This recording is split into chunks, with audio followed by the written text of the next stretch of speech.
अस्सलामुअलैकुम। तो कैसे हैं आप लोग। मैं हूं आपका अपना सर शराज अहमद और आज के इस लेक्चर में हम बात करने जा रहे हैं Erikson stages of psychosocial development. Behavioural science का एक बहुत ही इंपॉर्टेंट टॉपिक है और आज के इस टॉपिक में हम बात करने जा रहे हैं एरिक्सन स्टेजेस के बारे में। ठीक है, अब एरिक्सन स्टेजेस बेसिकली हैं क्या, ठीक है, और ये एक पूरा डेवलपमेंट का according to the Erikson development के अंदर जो एक इंसान पैदा होता है और बूढ़ा होने या मरने तक जो उसकी लाइफ के अंदर डेवलपमेंट की स्टेजेस होती हैं डिफरेंट, वो कौन कौन सी हैं अकॉर्डिंग टू एरिक्सन। हम इसने 8 स्टेजेस के बारे में बताया था। अकॉर्डिंग टू एरिक्सन हमारे पास 8 स्टेजेस होती हैं और 8 स्टेजेस का आपको इंशाल्लाह ताला बहुत अच्छे से बता दिया जाएगा कि इसमें कैसे कैसे होते हैं और आपको एक एक चीज़ का पता चल जाएगा। सबसे पहले अगर यहाँ पे देखो, Erikson expanded Freud's theory emphasising the importance of social relationship. अब एरिक्सन की जो यहाँ पे देखो ना, अगर आप यहाँ पे एरिक्सन एरिक्सन के नाम के अंदर सन आ रहा है और सन में एस का भी यूज हो रहा है और जो सन जो ये बेटा होता है आपका, वो बेसिकली एक सोशल रिलेशनशिप या कोई भी आपका इंटीमेट रिलेशनशिप जब बनता है मेल और फीमेल के दरमियान, तभी उनका कोई बच्चा या बेटा पैदा होता है। तो आपने अपने माइंड में इस तरह से याद रखना है कि जो एरिक्सन स्टेजेस हैं, ये जो एरिक्सन की जो डेवलपमेंटल थ्योरी है, ये स्टेजेस हैं, वो बेसिकली सोशल रिलेशनशिप के ऊपर जो है वो फोकस करती है, सोशल कैरेक्टरिस्टिक्स के ऊपर फोकस करती है। अगर आप यहाँ पे देखो, अगर यहाँ पे आप देखो social relationship and societal roles beyond the puberty, ठीक है, इसने 8 स्टेजेस के बारे में बताया था। ही प्रपोज्ड 8 स्टेजेस डेवलपमेंट। अब इसको याद कैसे करना है, इसने 8 स्टेजेस बताए। 8 स्टेजेस को आपने याद रखना, टी ए, ठीक है, T A, trust, mistrust, trust का आपका टी आ गया, टी ए, उसके बाद ऑटोनॉमी दूसरे स्टेज का आ गया, आई आई आई आई, ठीक है, 4 दफा आई, जी आई। अभी ताई आएगी, ताई आएगी, ताई आएगी, सिर्फ याद कर लो, आगे समझाता हूँ कैसे। अभी ये मैंने आपको बता दिया ताई आएगी, इसको छोड़ दो, ठीक है, अभी कुछ भी मैं बता रहा, आगे चलते हैं। हमारा यहाँ पे अगर आप देखो, ये फर्स्ट हमारा स्टेज है एरिक्सन का, वो है इन्फेंसी। इन्फेंसी क्या होती है? इन्फेंसी बेसिकली एक टाइम पीरियड होता है 0 से 1 साल के दरमियान, मतलब जब बच्चा पैदा होता है और 1 साल तक का जब तक होता है तो उसके दरमियान जो टाइम पीरियड होता है उसे हम कहते हैं इन्फेंसी, ठीक है, और उस बच्चे को हम कहते हैं इन्फेंट। अब इसके अंदर क्या होता है, इसके अंदर इन्होंने 2 हमें वेरिएशंस बताई हैं। इस 1 साल के दौरानिए के अंदर 2 बच्चे के अंदर चीजें होती हैं, एक होता है ट्रस्ट, एक होता है मिसट्रस्ट। अब ट्रस्ट और मिसट्रस्ट में क्या वो है, इसमें पहले समझिएगा बात को कि अगर एक बच्चा 1 साल का है, 1 साल का से छोटा है, तो वो क्या करेगा, वो अगर वो रोना शुरू करता है और उसकी माँ उसको जाके उठाती है, दूध पिलाती है, उसको एक कंफर्ट प्रोवाइड करती है, तो उससे क्या होगा, उसकी माँ के ऊपर या जो उसके साथ जो उसके केयर प्रोवाइडर्स हैं उसके ऊपर ट्रस्ट बिल्ड हो जाएगा।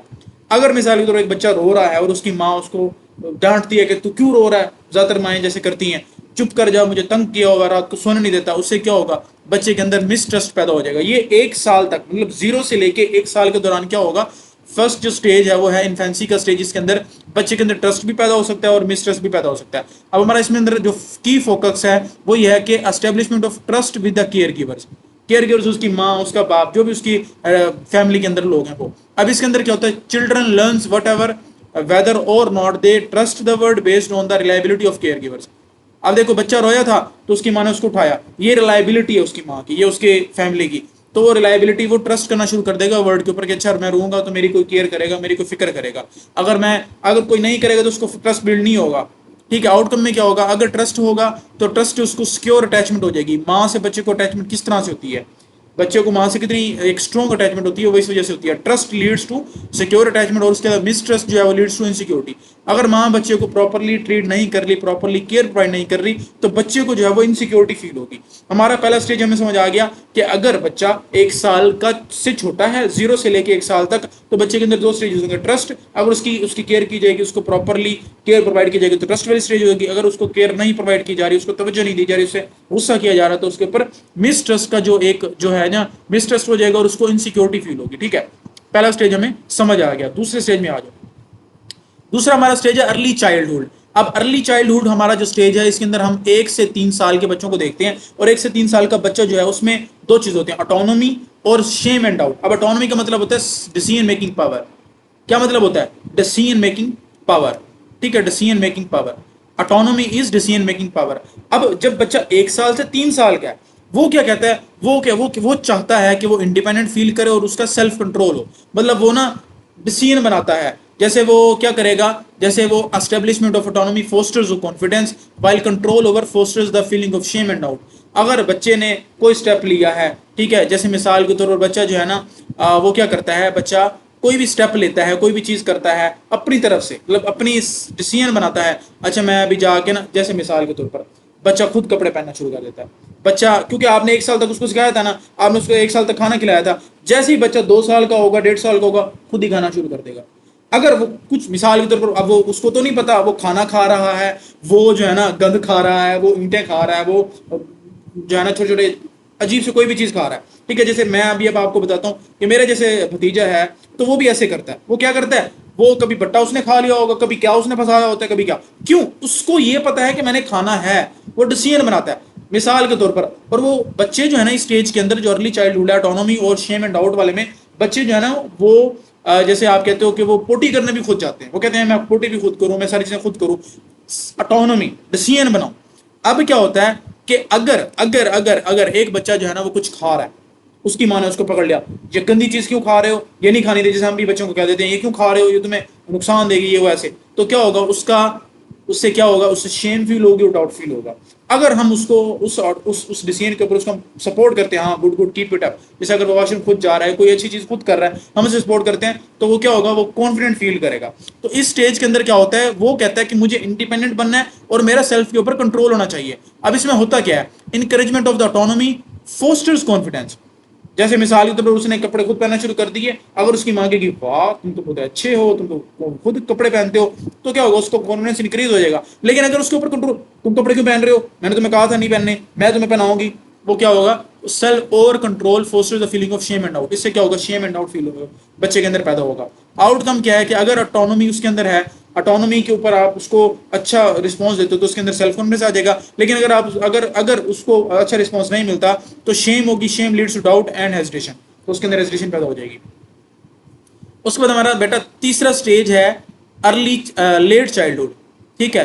तीसरा हमारा स्टेज क्या है, लेट चाइल्डहुड। अब लेट चाइल्डहुड के अंदर आप देखो initiative versus guilt and initiative versus guilt. 3 से 6 साल की उम्र के अंदर, 3 से 6 साल की उम्र के अंदर के बच्चे क्या करते हैं, बच्चे इनिशिएटिव लेते हैं। बच्चे कहते हैं कि यार मतलब इनिशिएटिव का मतलब है कोई भी चीज़ खुद करना। एक तो चीज़ है ना उसके अंदर, जो हमारा दूसरा स्टेज है उसके अंदर तो बच्चा खुद डिसीजन बना रहा था, लेकिन इसमें इनिशिएटिव लेगा। बच्चा बेड पे बैठेगा, बच्चा वो तकिया उठा के ऐसे बाउंड्री बना लेगा अपने इर्द गिर्द, बाउंड्री बना के बैठा है, जैसे मैं अभी पीछे बाउंड्री ये तकिया रख के बैठा हूँ, वो ऐसे ही तकिया रख के और बाउंड्री बना के बैठा होगा। This is the initiative of that child. अब वो जब उसने इनिशिएटिव लिया, अगर उसकी अम्मी आएगी या उसके घर वाले आएंगे तो कहेंगे ये तुमने क्या किया हुआ है, ये ऐसे क्यों कर रहे हो, सारा तंग कर रहे हो, हमने सोना है, हमने ये करना है। अगर उसको आप कॉन्फिडेंस दोगे तो उसका इनिशिएटिव वो वर्ल्ड को एक्सप्लोर करना शुरू कर देगा। अगर आप उसको कॉन्फिडेंस नहीं दोगे तो वो जो है ना उसको गिल्ट होगा कि यार मैंने कोई गलत काम तो नहीं कर दिया, मैंने क्या कर दिया। तो बच्चे को हमेशा कहते हैं ना कि अप्रिशिएट करना चाहिए ताकि वो एक्सप्लोर करना शुरू करे। अब इसमें इनिशिएटिव का मतलब ये है कि कोई वो अपनी तरफ से करना चाह रहा है, exploration of the world, explore करता है वर्ल्ड को। इसमें क्या होता है, children begin initiative activities and explore the world, ठीक है। वो क्या कहते हैं, इनिशिएटिव एक्टिविटीज करता है, जैसे मैंने आपको बताया, उससे क्या करेगा, वर्ल्ड को एक्सप्लोर करेगा। अगर उसको आप कॉन्फिडेंस नहीं देते, आप उसको कहते हो कि नहीं यार तू सही काम नहीं कर रहा, तो इससे क्या होगा, उसका गिल्ट राइज होगा, उसको उसको दुख होगा कि यार मैंने कुछ गलत तो नहीं कर दिया, ठीक है। When in their initiatives lead to undesirable outcomes. मिसाल के तौर पर उसने कोई तकिए वगैरह रखे, वो नीचे गिर गई, गंदे हो गए, कोई भी इस तरह का, तो उससे अगर अनडिजायरेबल आउटकम आ गया, कोई आउटकम ऐसा आ गया जो सही नहीं था, तो उससे क्या होगा कि उसको उसके घर वाले भी उसको डांटेंगे और वो क्या होगा कि उसको गिल्ट फील होगा। अब इसमें क्या होता है कि अगर successful resolution of the guilt, अगर उसके जो उसको जो उसने एक इनिशिएटिव लिया, अगर उसकी सक्सेसफुल हो जाता है वो इनिशिएटिव में और उसको तारीफ करते हैं, तो उससे क्या होगा, वो कॉन्फिडेंट फील करेगा, इनिशिएटिव फील करेगा। लेकिन अगर वो उसको कॉन्फिडेंस नहीं दिया जाता, उसको उसके ऊपर डांटा जाता है, तो वो क्या होगा, गिल्ट गिल्ट आ जाएगा। और वो क्या करेगा, वो नेक्स्ट नेक्स्ट क्या करेगा, वो तकिए नहीं उठाएगा, वो उस तरह का काम नहीं करेगा। उसकी जो दुनिया को बच्चा, यार मेरी बात सुनो, बच्चे को खिलौना आपने दिया, बच्चा तोड़ के देख रहा है अंदर क्या है। बच्चे को आपने कोई चीज दी, वो उसको तोड़ के देख रहा है यार इसके अंदर क्या है। That is the exploration of the world. वो वर्ल्ड को एक्सप्लोर कर रहा है। जब बच्चे को आपने डांटा, चल थप्पड़ लगाऊंगी तो ये तुमने ये नहीं करना, तो क्या होगा, बच्चा उसको एक्सप्लोर नहीं करेगा और यहाँ पे उसकी क्रिएटिविटी हम उसको खत्म कर रहे होते हैं। तो आपने क्या करना है, बच्चा जैसे भी कर रहा है ना, आपने उसको विद इन लिमिट्स रह के उसको आपने कहना है कि एक्सप्लोर द वर्ल्ड, ताकि वो अपनी क्रिएटिविटी को फाइंड आउट करेगा। आगे हम पढ़ते हैं, आगे के स्टेज बहुत इंपॉर्टेंट स्टेजेस हैं, मतलब ये हर बंदे को, हर माँ को इन स्टेजेस का पता होना चाहिए, वो अपने बच्चे की ग्रोथ बड़ी अच्छी करवा सकती है। आगे चलो जरा, उसके बाद है स्कूल एज। अब जब स्कूल एज आती है ना, स्कूल एज क्या होती है? स्कूल एज होती है हमारी 6 से 12 साल की, और इस एज के अंदर ना बच्चा कहता है कि मुझे जो है ना, मुझे लोग मेरी तारीफ करें, मेरे नंबर अच्छे आएंगे तो मेरी तारीफ करें। सोशल अप्रूवल उसको चाहिए होता है, उसको चाहिए होता है कि लोग उसको पहचानें, उसकी तारीफ करें। That is the social approval. मैं आपको अपनी एग्जांपल देता हूँ। मैंने 6th क्लास के अंदर ना, जब मैं तकरीबन 6-7 साल का था, मतलब चौथी पांचवी क्लास या 6th क्लास के अंदर जब मैं तकरीबन था 10 साल का होगा, मुझे आइडिया नहीं है, 10 साल का लगा लेते हैं कि एक बच्चा, मतलब मैं जो था वो, मैं तकरीबन 6th क्लास में था, 10 साल का लगा लेता हूँ। अब यकीन करो, मैं आपको अपनी बात बता रहा हूँ। मैंने एक घड़ी ली, मैंने घड़ी पहनी, और मैंने क्यों पहनी घड़ी? सोशल अप्रूवल के लिए। मैंने कहा यार मेरे पास घड़ी होगी ना तो लोग मुझे बुलाएंगे, और वो सक्सेसफुल हुआ। क्या हुआ कि लोगों ने मुझे, मतलब लड़के, शराज यार टाइम बताना, शराज टाइम बताना। इसकी वजह से क्या हुआ कि शराज का जो एक नाम था ना, वो क्लास में गूंजने लगा, और सबको पता चल गया कि अच्छा यार शराज भी है। मतलब मैंने अपने आप को सोशली अप्रूव कराने के लिए ना, और मुझे कॉन्फिडेंस मेरे पास नहीं था कि मैं बात कर सकूं, तो मैंने एक नया तरीका निकाला। मैंने कहा यार मेरा नाम तो बनना शुरू होगा ना, क्या इसके पास घड़ी है तो इससे टाइम पूछ लेते हो। और आपको पता है 6th-7th क्लास के अंदर बच्चा क्या होता है, बस वो ये देख रहा होता है यार कब छुट्टी होनी है, कब मैंने जाना, ये छुट्टी होकर घर जाना है। तो मैंने लिटरली, मेरा कोई शौक नहीं था कि मैंने घड़ी लेनी है, मैंने इस चक्कर में ली थी कि मुझे सोशल अप्रूवल मिले। अब समझिए इस बात को। स्कूल एज के अंदर क्या होता है? इंडस्ट्री। इंडस्ट्री का मतलब होता है कि आप, इंडस्ट्री का मतलब ये होता है कि आप नए, मतलब इंडस्ट्री का मतलब क्या होता है? इंडस्ट्री का मतलब ये होता है कि आप कैपेबल हैं, खुद को कैपेबल फील करते हैं इंडस्ट्री। और इनफीरियरिटी का मतलब क्या है कि आप खुद को लोगों से कमतर समझते हैं। ये वो एज होती है जिसके अंदर अगर आप बच्चे को प्रॉपरली पढ़ाते हो, समझाते हो ना, तो वो कैपेबल फील करेगा, खुद को बहुत ही अमेजिंग फील करेगा। अगर आप उसको नहीं कॉन्फिडेंस दे रहे तो इन्फीरियोरिटी का कॉम्प्लेक्स का वो शिकार हो जाएगा। अब इसमें देखें, इसमें क्या हो रहा होता है, इसमें आप जरा देखें, ये क्या है कि mastery of the skills, gaining social approval. एक तो वो स्किल्स नए नए बढ़ाएगा, सोशल अप्रूवल होगा। Success in school work and Pir relationship. अब जैसे उसने अच्छे मार्क्स लेके आया, लोगों के दरमियान उसका नाम आना शुरू कर दिया, जैसे मैंने ट्रिक अपनाई थी उस तरह का उसने कोई काम किया, तो उसका रिलेशनशिप लोगों के साथ अच्छा होगा। Leads to sense of competence and history. उसको ये लगेगा अच्छा मैं कैपेबल हूँ, मतलब मेरी इतनी वैल्यू है कि लोग मुझसे पूछ रहे हैं, आई एम कैपेबल, ये उसको फील होगा। अगर मिसाल के तौर पर आप मास्टरी लीड्स टू इंडस्ट्री, कि वो कैपेबल फील करेगा। अगर वो ये चीज अचीव नहीं कर सकता तो इन्फीरियरिटी कम्प्लेक्स का शिकार हो जाएगा। मैं आपको सच्ची बात बता रहा हूँ, मेरे अपने स्टूडेंट्स हैं जो मुझे आके कहते हैं कि सर वो, और ये दे आर इस वजह से वो इस टाइम पे ऐसे स्टेज के ऊपर है कि वो खुद को कमतर समझते हैं कि यार मेरी शक्ल सही नहीं है, मेरे ये, यार मैं इस शक्ल के साथ अगर बना रहा हूँ तो सबकी शक्ल अच्छी होती है, ठीक है ना। अब क्या होता है कि वो ये कहते हैं कि सर हमारी शक्ल सही नहीं है, हम ये नहीं है, वो इन्फीरियोरिटी कम्प्लेक्स का वो शिकार होते हैं, इन्फीरियर समझते हैं खुद को दूसरों से। उसके बाद adolescence, identity and role confusion. 12 से 18 साल। अब 12 से 18 साल आपको पता है ये एक ऐसी स्टेज है, 12 आपका 11 12 13 14 आपकी टीनेज स्टार्ट होगी। 12 से 18 साल में आपकी टीनेज स्टार्ट होगी, और उस टीनेज के अंदर आप ये कहते, आप डिसाइड करते हो अच्छा मैंने डॉक्टर बनना है, अच्छा मैंने नर्स बनना है, अच्छा मैंने जो है ना पायलट बनना है, मैंने फौजी बनना है। तो आप क्या करते हो, अपनी आइडेंटिटी को आइडेंटिफाई करना शुरू कर देते हो कि यार मैं क्या हूँ, who I am gonna be in future, मैं क्या बनने वाला हूँ, मैं क्या करने वाला हूँ। और रोल कंफ्यूजन, आप कंफ्यूज भी होते हो कि मेरा क्या रोल है इस दुनिया के अंदर। अब इसके अंदर क्या होता है, बच्चे का इसके अंदर फोकस होता है आइडेंटिटी और डेवलपमेंट ऑफ पर्सनल आइडेंटिटी, कि वो है क्या, अल्लाह पाक ने उसको क्यों बनाया, वो किस काम के लिए पैदा हुआ है। इसमें क्या होता है, डॉल्सन एक्सप्लोर डिफरेंट रोल्स, वो डिफरेंट रोल्स को एक्सप्लोर करता है, बिलीव्स को देखता है, वैल्यूज को देखता है, ताकि वो अपनी पर्सनल आइडेंटिटी बना सके। मैं आपको अपना बताता हूँ, मैं जब इस एज के अंदर था, 12 to 18 ईयर वाली एज के अंदर था, तो I was so much confuse. मैं कभी वीडियो एडिटिंग कर रहा होता था, कभी मैं फोटो डिजाइनिंग कर रहा होता था, मुझे वीडियोस ग्राफिक्स का बड़ा जो है ना शौक होता था उस टाइम के ऊपर, और मुझे बहुत सारी चीज़ों का शौक था, और मेरा माइंड यही था कि मैंने वीडियोस ग्राफिक्स वाला कोई काम करना है, हॉलीवुड के अंदर की जो मूवीज होती है ना मैंने वो बनानी है। बट मैंने आपको बताया ना कि ये चीजें अगर आपको सपोर्ट मिल रहा होता तो आप करते हो, अगर सपोर्ट नहीं मिलेगी तो रोल कन्फ्यूजन में आ जाओगे। अब क्या है, आप एक्सप्लोर करते हो कि अच्छा यार अल्लाह पाक ने मुझे क्यों बनाया, मेरे अंदर कौन सी क्वालिटीज हैं। अब इसमें क्या है, अगर तो आप अपनी आइडेंटिटी को पहचान लेते हो, आपको पता चल जाता है। Leads to Fidelity. फिडेलिटी का मतलब ये है कि कैपेबल, आप खुद को कैपेबल फील करते हो, आप आइडेंटिटी, मतलब आपको पता चल जाता है कि आपने आगे जाके क्या करना है। फिडेलिटी में आपको बता देता हूँ फिडेलिटी क्या होता है। फिडेलिटी होता है ट्रूथफुल टू योर सेल्फ। आप खुद को बताते हो यार मैं बोल अच्छा सकता हूँ, आप खुद को बताते हो यार मैं डॉक्टर बन सकता हूँ, मेरे स्टिचेस बड़े अच्छे हैं, मैं ये काम कर सकता हूँ। आप खुद के साथ ट्रूथफुल हो जाते हो, खुद को आप सच्चाई बताते हो अपने बारे में। और रोल कन्फ्यूजन से क्या होगा? Role confusion, insecurity. अगर आपको पता ही नहीं है मैंने क्या करना है, यार मैंने डॉक्टर बनना है, नहीं मैं सीए कर लेता हूँ, नहीं मैं सीएसएस कर लेता हूँ, नहीं मैं बीए करके सीएसएस कर लेता हूँ। रोल कंफ्यूज है ना, you are not just like आपको पता ही नहीं आपने क्या करना। This is the role confusion. उसके बाद यार यंग अडल्ट।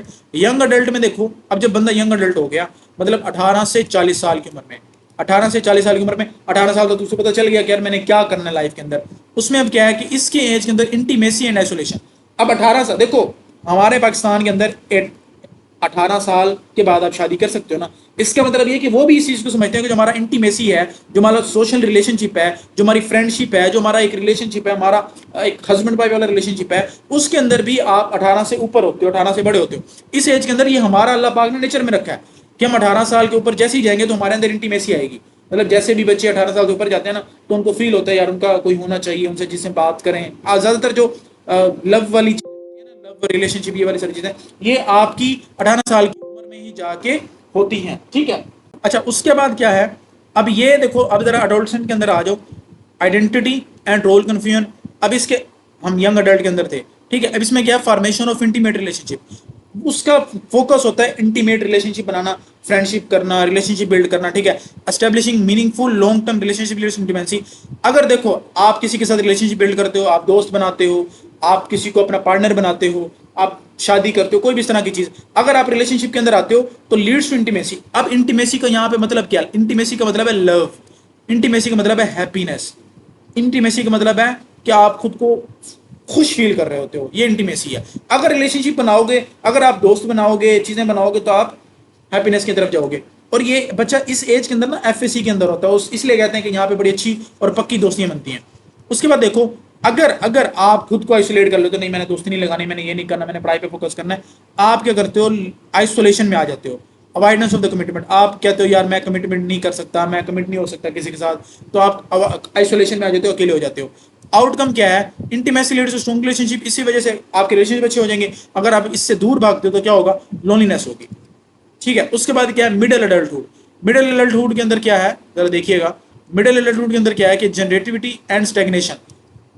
40 से 65 साल की जो उम्र होती है ना, इसके अंदर हमारा ये मिडिल एडल्टहुड वाला वो है। इसके अंदर क्या है? अब देखो, contribution to society and future generation. एक जनरेटिविटी का मतलब ये है कि यार मैंने तो लाइफ के अंदर बहुत कुछ कर लिया, नाउ सोसाइटी ने मुझे बहुत कुछ दिया, सोसाइटी ने मुझे डॉक्टर बनाया, सोसाइटी ने मुझे नर्स बनाया, सोसाइटी ने मुझे इतना कैपेबल किया कि मैं कहीं पे भी जाके बात कर सकता हूँ। Now I need to do something for the society. जब मैं फर्स्ट सेमेस्टर में आया था ना, मैंने I was in first semester, मैंने यूट्यूब चैनल शुरू किया अपना, ये वाला पीटी मिनट्स एकेडमी वाला, देखो जरा। और मैंने क्या कहा? मैंने कहा यार मेरे लिए तो कोई नहीं था इस लेवल पे जो मुझे समझाता, but I can be someone दूसरे आने वाली जनरेशन के लिए। This is the level of generativity, कि आप दूसरों की हेल्प करते हो, दूसरों की हेल्प करते हो, सोसाइटी को कुछ बैक देते हो कि यार मेरे लिए सोसाइटी ने ये किया तो मैं सोसाइटी के लिए ये करूंगा। उसके अंदर मैं ये जो है ना, ये सोसाइटी को इन चीज़ों का मैं मतलब ये चीज़ें उनको वापस करूँ, लोगों की हेल्प करूंगा। ये होता है जनरेटिविटी। स्टैग्नेशन का मतलब है कि आप स्टक हो जाते हो, स्टैग्नेशन, स्टक, तो कुछ भी नहीं कर रहे किसी के लिए, ठीक है। अब इसको जरा पढ़ते हैं। फोकस क्या होता है? सोसाइटी और फ्यूचर जनरेशन के लिए आपने हेल्प करनी है। और डेवलपमेंट में क्या? Individual seek to contribute society through work, family and community engagement. Right, community के साथ इंगेज करके, फैमिली के साथ करके, वर्क के साथ करके सोसाइटी को कुछ आप वापस दे रहे होते हो, ठीक है। उसके बाद क्या है कि अगर जनरेटिवली फोस्टर्स फुलफिलमेंट, अगर आप ये चीज करते हो, दूसरों की हेल्प करते हो, सोसाइटी को कुछ बैक करते हो, तो उससे मतलब उसको वापस देते हो, तो उससे क्या होगा? फुलफिलमेंट। आपको लगे कि हाँ यार मेरी जिंदगी के अंदर ना मैंने कुछ अचीव किया, लाइक मैंने कुछ ऐसा किया है कि जिसकी वजह से लोगों को हेल्प हो रही है। जैसे मैं अभी कहता हूँ कि अगर मैंने मैंने बहुत सारे हजारों स्टूडेंट्स को हमने जो है इस चैनल के थ्रू हेल्प किया है, तो एक this is the feeling of fulfilment. Stagnation जो है ना, stagnation leads to self absorption and feeling of stagnation. अगर आप स्टक हो गए हो, कुछ भी नहीं कर रहे, सोसाइटी को कुछ बैक नहीं कर रहे, बहुत ज्यादा सेल्फिश हो गए हो, तो क्या होगा? आपको सेल्फ एब्जॉर्प्शन होगी, फीलिंग ऑफ स्टैग्नेशन। आपको ऐसे लगे यार आप स्टक हो गए हो कहीं पे, कुछ कर नहीं रहे, मतलब आप सेल्फ कन्फाइंड हो, किसी को कुछ कर नहीं रहे, किसी के लिए कुछ कर नहीं रहे। उसके बाद लेट एडल्टहुड। लेट एडल्टहुड में क्या होता है? Integrity and disappear. इंटीग्रिटी कहते हैं सालमियत को। शराज जो है ना 80 साल का बूढ़ा है और अपने बिस्तरे मर्ग पे पड़ा, और वो सोच रहा है यार मैंने जो है ना, अगर मैं उस टाइम पे कंप्यूटर में चला जाता, अगर मैं उस टाइम पे आर्टिफिशियल इंटेलिजेंस में चला जाता, अगर मैं उस टाइम पे विजुअल्स ग्राफिक्स में चला जाता, तो आज मैं हॉलीवुड में, बॉलीवुड, पता नहीं कहाँ कहाँ मैं ये काम कर रहा होता। और अब मैं नहीं गया, अब मैं उधर गया, तो देखो यार लाइफ में सिंपल लाइफ है, छोटी सी जिंदगी गुजारी है, मजा नहीं आ रहा। अब देखो यहाँ पे दो चीजें, एक है इंटीग्रिटी, सालमियत, कि आपने देख, आप 70 साल के हो, बिस्तर पे पड़े हो, मरने वाले हो, आप देख रहे हो यार मैंने लाइफ, क्या लाइफ जी है यार। हमारी हमारी आवाजों से लोगों के घर लरस जाते थे। हम इतने ज्यादा, हमारा जब बैकअप आता था, हमारा जब कम बैक आता था, तो लोग जो है ना वो पागल हो जाते थे। हम जब हमारा जो सेंस ऑफ अनएक्सपेक्टेड था ना, कि पता नहीं यार ये क्या कर देगा, हमने लाइफ में कुछ उखाड़ा है, हमने लाइफ में कुछ उखाड़ा। ये क्या है? This is the integrity. क्या आप खुश हो गए यार लाइफ में, चाहे सक्सेसफुल नहीं हुए, लेकिन हमने उखाड़ने की कोशिश पूरी की है, हमने 24-24 घंटे काम किया, हमने मजा किया, लाइफ के अंदर एंजॉय किया। This is the sense of integrity. Disappear क्या है? यार काश मैं जो है ना यूट्यूब चैनल शुरू कर लेता, काश मैं आर्टिफिशियल इंटेलिजेंस पढ़ लेता, काश मैं स्पीचेस करता, काश मैं फला काम कर लेता, काश मैं फला काम कर लेता। This is the disappear. मतलब डिस्पेयर का मतलब यार आप मायूस पड़े हो कि यार मुझे अपॉर्चुनिटी मिली थी, मैंने उसको अवेल नहीं किया था, मुझे ये चीज मिली थी, मैंने उसको अवेल नहीं किया था। ठीक है, तो दिस इज डिसअपियर। अब इसमें क्या है कि reflection on life and its accomplishment. आप पढ़े और देख रहे हो, रिफ्लेक्ट कर रहे हो अपनी लाइफ को। अब इसमें डेवलपमेंट क्या है कि successful reflection leads to sense of integrity and wisdom. जब वो देखता ना कि यार लाइफ क्या जी है, क्या जो है ना लोगों की नींदें हराम की हैं, क्या हमने जो है ना जिंदगी के अंदर अल्लाह पाक के करम से क्या ही तबाहियां फेरी हैं, तो दिस इज, आपने क्या है, एक विजडम, आपको विजडम आएगा और इंटीग्रिटी का फील होगा। और अगर दूसरी तरफ अगर आप डिसअपेयर फील कर रहे हो कि लाइफ में कुछ किया ही नहीं है, बस पड़े रह गया, this is the degrade outcome. क्या? इंटीग्रिटी ब्रिंग्स पीस, सुकून से मर जाओगे कि यार लाइफ में उखाड़ा, अल्हम्दुलिल्लाह अल्लाह के करम से उखाड़ा है। और डिसअपेयर लीड्स टू बिटरनेस। अगर आप डिस्पेयर हो तो आप यार क्या लाइफ जी है यार, उस टाइम अगर वो कर लेता तो ये हो जाता, ये कर लेता वो, काश अगर ये कर लेता तो ये हो जाता, काश अगर। भाई जिंदगी के अंदर, हमेशा बता रहा हूँ, जिंदगी के अंदर कभी आपने ये नहीं सोचना काश ये कर लेता। दिल कर रहा करो, अभी दिल कर रहा है छोड़ो बीएसएन, कोई और काम शुरू कर दो। जिस चीज के अंदर दिल लग रहा है, जो चीज आपको लगती है कि हाँ यार दिस इज द थिंग जिसके लिए मैं बनाऊं, जिसके लिए मैं काम कर सकता हूँ, एक सेकंड अभी मैं आपको दिखाता हूँ। यहाँ पे ना ये इस मोबाइल में देखो, सबर करो यार, मोबाइल में देखो ना जरा, ये देखो 4:38 हो रहे हैं सुबह के 4:38 हो रहे हैं। तो मैं पागल तो नहीं हूँ, बैठ के लेक्चर में रहा हूँ। दिस इज द थिंग कि यार लाइफ के अंदर ऐसे तबाही फेर दो। अब क्या है कि इस टाइम पे अगर मैं ये काम कर रहा हूँ, इसका मतलब है कि I am satisfied with this work. तो इस तरह की सेंस ऑफ आपको सेटिस्फेक्शन होनी चाहिए कि लाइफ में कुछ उखाड़ा। वहां पे आप ये ना देख रहे हो कि यार काश अगर मैं ये कर लेता, वो कर लेता, तो मुझे पता चल गया ना कि यार मैं ये काम कर सकता हूँ, तो मैं कर रहा हूँ।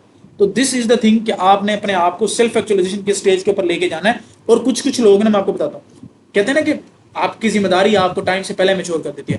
कुछ लोग 18 साल की उम्र में होते हैं और वो इस स्टेज के ऊपर पहुंचे होते हैं, ये जनरेटिविटी वाले स्टेज के ऊपर। मेरी उम्र कितनी है? 23 साल, 24 साल, और इसके अंदर मैं इस जनरेटिविटी स्टेज के ऊपर हूँ कि मैं लोगों की हेल्प करना चाह रहा हूँ, ये स्टेज है। तो आप अपनी रिस्पॉन्सिबिलिटी की, आप अपने विजन के अकॉर्डिंग जो है ना मैं मैच्योर भी हो सकते हो, डिपेंड्स ऑन यू। उम्मीद है आप लोगों को समझ आ गया होगा। अब मैं आपको जरा सिखाता हूँ, जो मैंने शुरू में आपको एक इसका निमोनिक था वो बताया था। ये देखो टी, ट्रस्ट का टी आ गया, उसके बाद ऑटोनॉमी का ए आ गया, उसके बाद ये इनिशिएटिव का आई आ गया, ठीक है, उसके बाद इंडस्ट्री का आई, आइडेंटिटी का आई, इंटीमेसी, 4 हमारे पास आई हैं।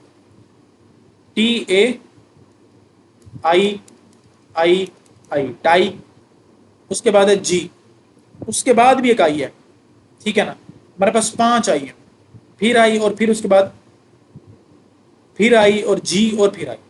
आपने इसको कहना ताई आएगी, आई को आपने खुद मिला लेना, ताई आएगी, ठीक है। इस तरह से आपको पूरा जो है लेक्चर वो तैयार हो गया। होप्स तो आप लोगों को लेक्चर अच्छा लगा होगा। अगर अच्छा लगा तो यार इसको स्टूडेंट्स के साथ शेयर करो, और हमारी अकेडमी को लाजमी सब्सक्राइब कीजिएगा। और इंशाल्लाह ताला ऐसे ही मजे के लेक्चर आपके लिए लेके आते रहेंगे। और अगर आपने हमारा पेड सेशन ज्वाइन करना है तो उसको भी आप ज्वाइन कर सकते हैं, जहाँ पे डेली बेसिस के ऊपर इस तरह के लेक्चर जो है मेरी तरफ से दिए जा रहे होते हैं। इतना जल्दी सुनना तो जल्दी से इस चैनल को सब्सक्राइब कर लो। Thank you so much.